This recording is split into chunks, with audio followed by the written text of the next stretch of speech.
Well, I think we have some drama, and not least, of course, from this car here, Robert Kubica, making a comeback to circuit racing. He's been out in a GT3 car earlier this year at Mugello, but I think he's enjoyed his weekend. Been telling my guys at Delhi Sports Car that he is looking a little earlier on today. Will he get either of his cars on the podium in the next 28 minutes or so? The cars come to the red lights, which are duly extinguished, and the Pro Sprint race gets underway. A good getaway from both of the Equipe Vasseur cars. The car right in the middle is Robert Kubica, with that number 16 machine getting through that first corner. It looks like trouble. Spoken too soon. I was about to say it looks like everyone's got safely through. That was the high-class racing car of Anders Fjordbach that was in the wars yesterday when Dennis Anderson was at the wheel. It's side by side between Kubica and Stein Schotthorst, and Schotthorst around the outside. Can he hold on to that car? Barely. Big wiggle through Eau Rouge and Radion, but he's just about held on to that car with cold tyres, remember. And these two cars don't get any further than just beyond the first corner. It's Fjordbach and Louis Martins, I'm afraid. In the 17 Duquesne Engineering. I wonder whether or not the number 10 car might get a penalty for that. OK, well, the number 10 car...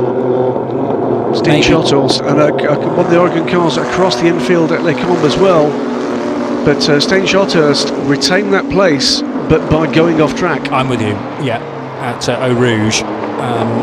Yes, true. So he may needed to have conceded that endurance race during his stint. Then there was a clash at Eau Rouge, resulting in a puncture, and it was about a 9th place finish in the end for Marcus Paltela once he'd rejoined. Well, trying to carve his way through the order. Fuminelli's going to lose another place, this time to his teammate David Capitano. So Dario Capitano takes that position over the top of Eau Rouge through Radion corner, the kink, and there were yellow flags because of Nicky Pastorelli's car, the number 7, off the driver's right. Nicky's out of the car and sadly walking away to join the marshals the other side of the barrier. Side by side contact there between Robert Kubica and a hard charging Kevin Courgeus. Yes, well, I said watch out for him. Should be higher up the order than his starting position of 7th. And Marcus Paltela fancying a little bit of a nibble here too. There can be few people in this field that have done more laps of this circuit than Marcus Paltela. He may be a Finn, but he's been racing here at Spa-Francorchamps since he was a teenager. I can recall in the days of Belcar at the start of this century. Pista means that the rest of the field are getting away here. Marcus Paltela right with Robert Kubica now. Into the chicane they come. Brake discs glowing. We're waiting for Kevin Courgeus to do that. And Courgeus still pursued by Robert Kubica, Marcus Paltela and Jordan Groger. There's not a lot of real estate between these 4 cars.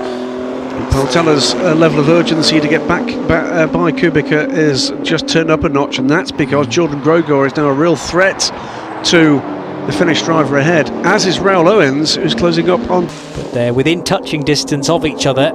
6th, 7th and 8th places. Rodrigo Baptista quite a bit further down the road in 9th. 10th place for Dario Capitano. And the other 4 cars we started the race with, sadly, are now retirements. Anders Fjordbach and Lonnie Martins clashing at the first corner. Nicky Pastorelli crawling to a halt at the start of the Kemmel Straight. His car is still there. And David Fuminelli for Oregon, no longer a runner. Down the Kemmel Straight comes Kevin Courgeus now. Is that gap coming down between Courgeus and Kubica? Very much so. Yeah. Again, it ebbs and flows depending on which sector we're in, but on balance, Kubica is bringing that gap to within range. Just a minute and 10 seconds. Penultimate lap, so Kubica running out of opportunities here. He'll also to be wary about Marcus Paltela, who looms large in the mirrors. Well, that's why he's upped his pace. Well, just misjudged his braking point for me into Bruxelles, feeling the pressure perhaps from the Finn behind. Satin Terrical gets a track limits warning. Doesn't indicate us exactly where Tanart has been pushing the track limits, but all 4 wheels off over the white line somewhere. There's the number 3 car of Kevin Courgeus. Kubica in car number 16 is in 4th. 5th place Marcus Paltela. Are these places going to change in the remaining lap and a bit? Through Campus Corner, so called because of the college, just on the inside of the track there. Through the old Stavelo, Curve Paul Frere as it's now called, and Kubica for Duquesne Engineering is being caught by Marcus Paltela, 0.6 of a second now down to. Although Kubica seems to have been able to offer some kind of a response. The clock is now down to 0. Race leader over the line. Peter cars, these machines. There's the checkered flag. Out of the final corner come both Peter and Stein Schotthorst, and that's a thoroughly good result for Equipe Voiture and Family Schotthorst. Now appearing out of the chicane, Kevin Courjus, who's managed to fend off the attentions of Robert Kubica and Marcus Paltela. It was close between the pole and the Finn.